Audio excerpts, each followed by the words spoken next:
inilah dia penampilan dari Sukma Bangsa.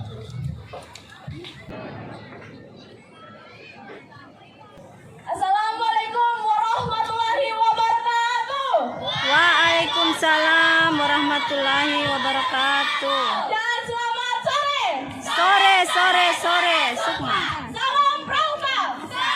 Salam Pramuka. Bismillahirrahmanirrahim. Assalatu wassalamu asrafil anbiya'i wal mursalin Sayyidina Muhammadin wa ala alihi wa sahbihi ajmain, amma ba'd. Puji syukur kehadirat Allah Subhanahu wa taala, karena berkat rahmat dan hidayahnya lah kita bisa berkumpul di sini dalam keadaan sehat walafiat. Salawat serta salam tak lupa pula kita haturkan kepada junjungan kita Nabi Allah, Nabi Muhammad SAW, yang telah membawa kita dari zaman kegelapan menuju zaman terang benderang seperti saat ini. Yang pertama-tama yang saya hormati kakak Dewan Juri, dan yang saya sayangi dan saya cintai semua hadirin yang sempat hadir. Menurut sejarawan Indonesia, Bapak Taufik Abdullah, pemuda adalah generasi baru yang diharapkan bisa membawa perubahan ke arah yang lebih baik. Berdasarkan kutipan tersebut, saya ingin bertanya, apakah kita sudah melakukan sesuatu yang membawa perubahan? Sedangkan pada kenyataannya, kita hanya menghabiskan waktu kita dengan makan, tidur, dan main HP. Pemuda sekarang itu adalah ini, karena hanya dengan ini kita bisa membuat dunia kita sendiri yang bikin kita nggak peduli sama orang-orang dan lingkungan sekitar kita. Apakah kita selamanya hanya akan jadi kaum perubahan saja? Tidak. Jadi beban orang tua? Tidak. Jadi beban negara? Tidak. Maka berdirinya saya di sini untuk berbagi, untuk sharing ke teman-teman semua betapa pentingnya kita sebagai pemuda dalam menghadapi dan menanggulangi bencana. Kita seringkali mendengar kata bencana, tapi apa sih sebenarnya bencana itu? Bencana adalah peristiwa atau serangkaian peristiwa yang dapat menyebabkan gangguan yang sangat serius terhadap masyarakat, hingga menyebabkan korban jiwa dan kerugian meluas. Kerugian ini mencakup materi, ekonomi, dan lingkungan. Kakak-kakak tahu tidak sih, kalau Indonesia berada pada letak yang sangat menguntungkan secara keberagaman, baik itu flora maupun fauna. Tapi sayangnya, letak ini juga yang bikin Indonesia sangat rentan terhadap berbagai bencana. Contohnya, pada gambar ini. Coba sama-sama kita perhatikan. Ini adalah bencana gempa bumi dan tsunami yang terjadi pada tanggal 28 September lalu. Bencana ini tentu kita semua tahu dampak dan bagaimana dahsyatnya, karena telah menyebabkan 18,8 triliun kerugian serta menelan korban jiwa sebanyak 4.340.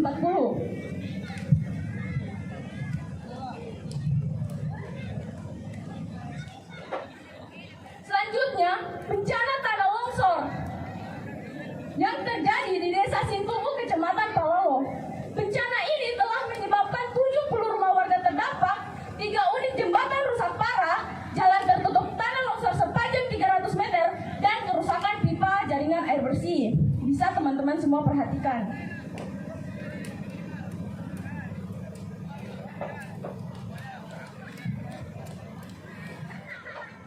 Selanjutnya adalah bencana banjir. Bencana banjir ini telah merendam ratusan rumah warga di 5 desa. Bayangkan 5 desa. Dan menyebabkan 2.400.000 warga harus mengungsi ke tempat yang lebih aman.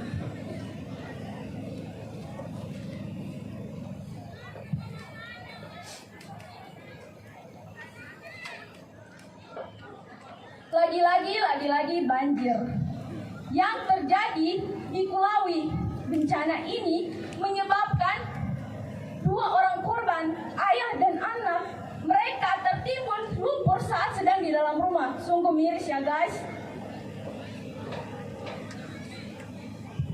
Nah, setelah melihat bencana tadi, tidakkah kita mulai sadar, kita tidak hanya kehilangan orang tua kita, sanak saudara kita, teman-teman kita, tapi juga materi yang telah kita kumpulkan selama bertahun-tahun.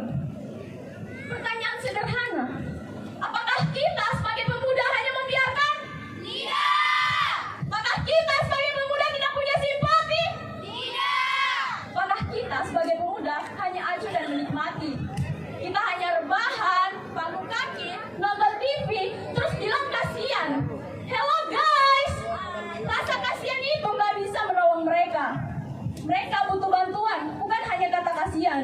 Kalau seperti itu, semua orang juga bisa. Nah, setidaknya ada 2 perilaku yang dapat kita lakukan sebagai pemuda dalam menghadapi dan menanggulangi bencana, yaitu perilaku sebelum dan sesudah. Sebelum bencana, kita bisa menyiapkan tas siaga. Seperti yang dari tadi saya gendong di pundak saya. Nah, tas siaga adalah persiapan bertahan hidup sebelum bala bantuan datang dan juga memudahkan masyarakat untuk menjalankan proses evakuasi. Isi dari tas siaga harus berbahan dasar waterproof atau tahan air dan setidaknya bisa mendukung kebutuhan kita selama kurang lebih 3 hari. Nah, apa saja sih isi-isi dari tas siaga?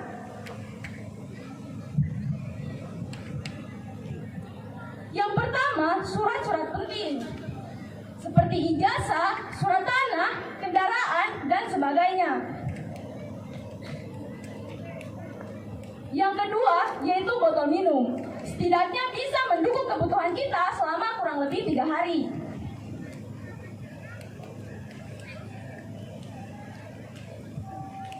Yang ketiga, makanan tahan lama. Jangan malah membawa nasi, sayur beserta rantang. Kita mau mengungsi, bukan senang-senang seperti kemah. Jadi bawalah seperti mie instan, roti, biskuit, dan sebagainya.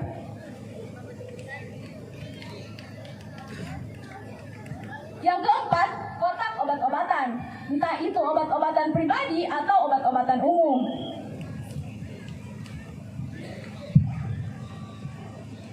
Selain menyiapkan tas siaga, sebagai pemuda kita juga bisa membuat jalur evakuasi. Jalur evakuasi adalah jalur yang menghubungkan semua area ke tempat yang lebih aman, dan syaratnya harus di tempat terbuka dan ruang yang mudah terlihat. Ditandai dengan papan penunjuk arah, jadi jika arahnya ke kanan jangan belok ke kiri, dan jangan kembali untuk alasan apapun. Selain perilaku sebelum, yaitu perilaku sesudah bencana, kita bisa menjadi pramuka peduli, mengajak masyarakat atau anak muda setempat untuk mengangkat puing-puing, bisa juga menjadi sukarelawan, atau memberikan bantuan-bantuan yang dibutuhkan seperti pakaian, makanan, dan sebagainya.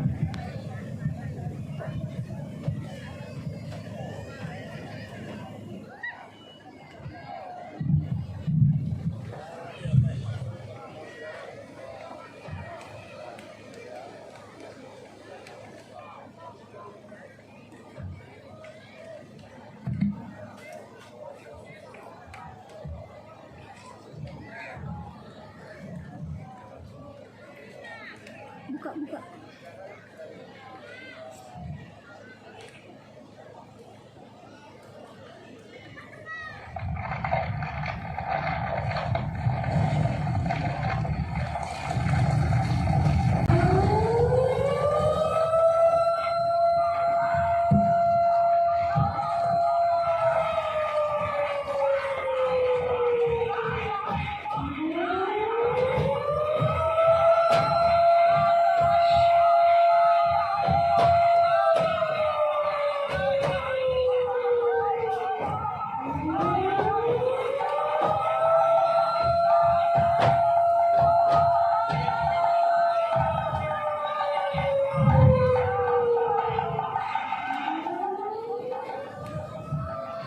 Alhamdulillah, saya selamat.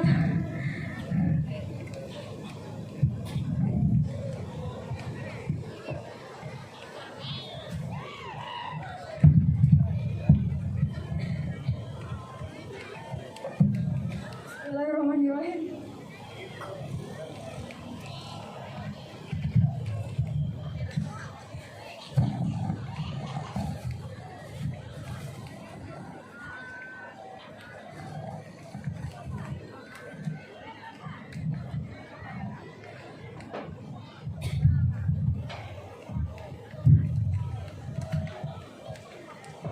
Tadi adalah sedikit simulasi yang saya lakukan jika terjadi bencana. Tas siaga dan jalur evakuasi menjadi hal yang sangat penting karena tidak hanya menolong diri kita sendiri, tetapi orang tua dan orang-orang di sekitar kita. Teman-teman, waktu telah membawa kita pada perpisahan. Namun sebelum berpisah, izinkan saya memperkenalkan diri.